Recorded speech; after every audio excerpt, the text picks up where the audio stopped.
prendre place. Il y a encore quelques chaises, plutôt devant d'ailleurs, si vous voulez lire et pouvoir participer en proximité. On va laisser chacun s'installer.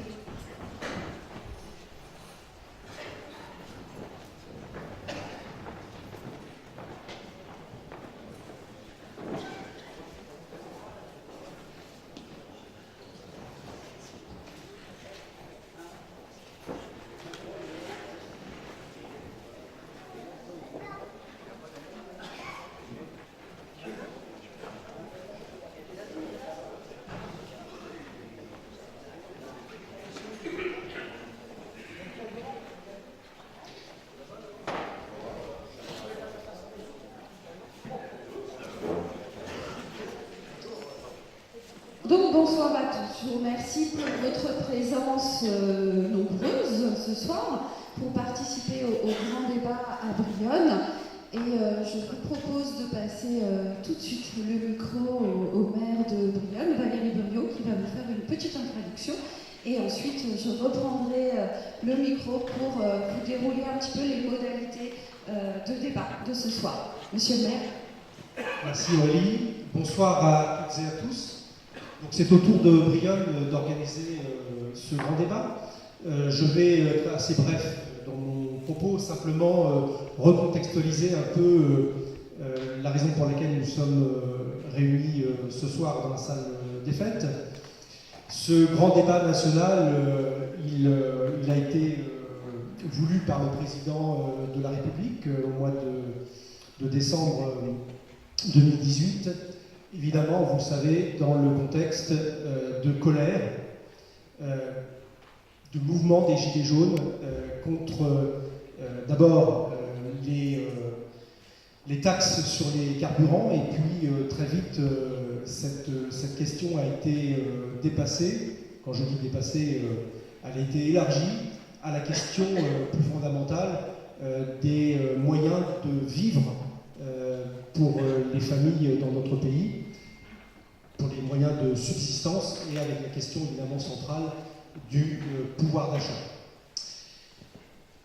La défiance vis-à-vis du pouvoir, elle est grande aujourd'hui dans notre pays, pas simplement par rapport à ce gouvernement. Je crois que c'est une histoire déjà assez ancienne. Simplement, c'est tombé sur ce gouvernement parce que, évidemment, le couvercle, la marmite était bien pleine et le couvercle a sauté.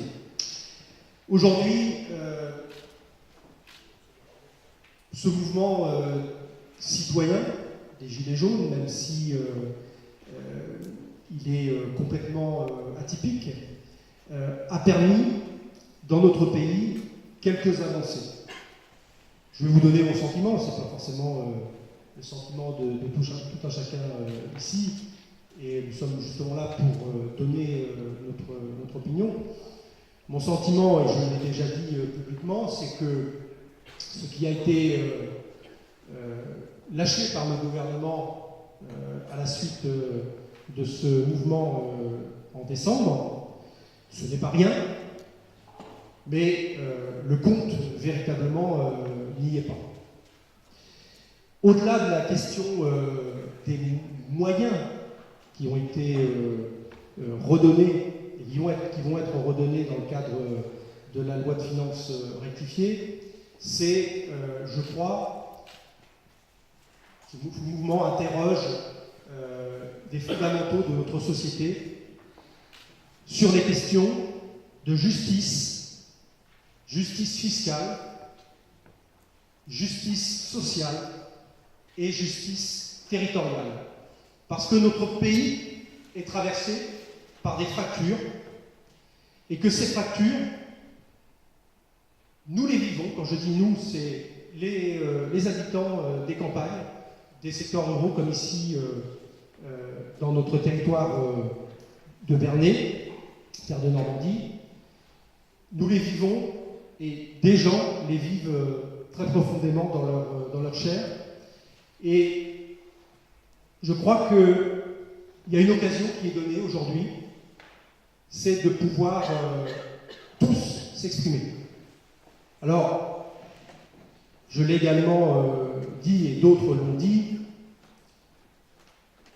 ce grand débat, quand il a été annoncé par le président de la République, il a tout de suite suscité des réserves. La première réserve, c'est les modalités d'organisation. La deuxième prévention, c'est par rapport au fait que si ce débat a lieu, est-ce que nos contributions vont véritablement être prises en compte? Est-ce qu'elles vont réellement remonter? Et la troisième réserve, c'est évidemment sur la traduction politique qui découlera de ce grand débat. Alors, il y a deux solutions. Hein. C'est soit on se dit, pour moi, c'est du pipeau. Tout ça, c'est de l'enfumage. C'est de la diversion. Soit on se dit, c'est peut-être mon sentiment depuis quelque temps, que la situation est telle dans notre pays que le pouvoir, que le gouvernement n'a pas le droit de jouer avec ça. Enfin, en tout cas, politiquement, ce serait un très grand risque pour lui. Peut-être que je me trompe, hein. Ce serait un très grand risque pour lui d'organiser des débats et finalement de ne pas en tenir compte. Je pense que le risque serait très très grand, tellement l'attente est forte dans notre pays par rapport aux changements légitimes que nous attendons tous sur les questions que j'ai dites tout à l'heure. Je crois que la violence qui s'est fait jour dans notre pays et qui est une violence partagée. J'ai eu l'occasion de dire à Grand-Bourgtroude, devant le président de la République, qu'il ne fallait pas faire d'amalgame entre ceux qui portent des gilets jaunes, d'ailleurs ceux qui n'en portent pas mais qui les soutiennent, et les casseurs, ceux qui n'ont qu'une idée en tête, c'est de casser la République. Or, il ne faut pas se tromper, nous sommes dans un pays de droit. Nous ne sommes pas dans une dictature, même si il faut être vigilant par rapport au respect des libertés individuelles. Je crois qu'on a une chance formidable dans notre pays, c'est de vivre en paix et surtout de pouvoir s'exprimer librement. Je l'ai rappelé, alors je l'ai mis sur un bout de papier parce que je ne la connais pas, on va dire par cœur, je la connais de mémoire, mais c'est l'article 11 de la Déclaration des droits de l'homme et du citoyen de la Révolution française. La libre communication des pensées et des opinions est un des droits les plus précieux de l'homme.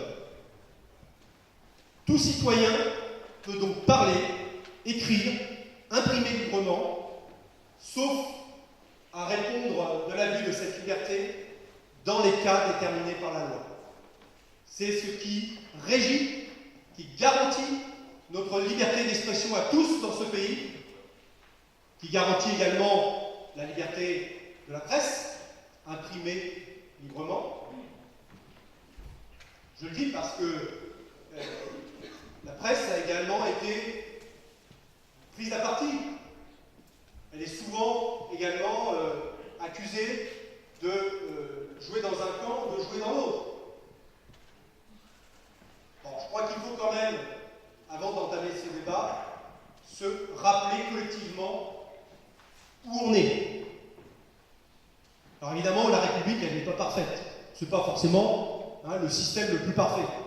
Mais quand même, on a tous, chacun, éprouvés, certains plus que d'autres parce qu'ils sont plus vieux. Mais je crois que voilà, faut pas se tromper. Aujourd'hui, ce qu'il faut, à mon sens, c'est conquérir de nouveaux droits citoyens. Commençons par user des droits que nous avons, de s'exprimer librement.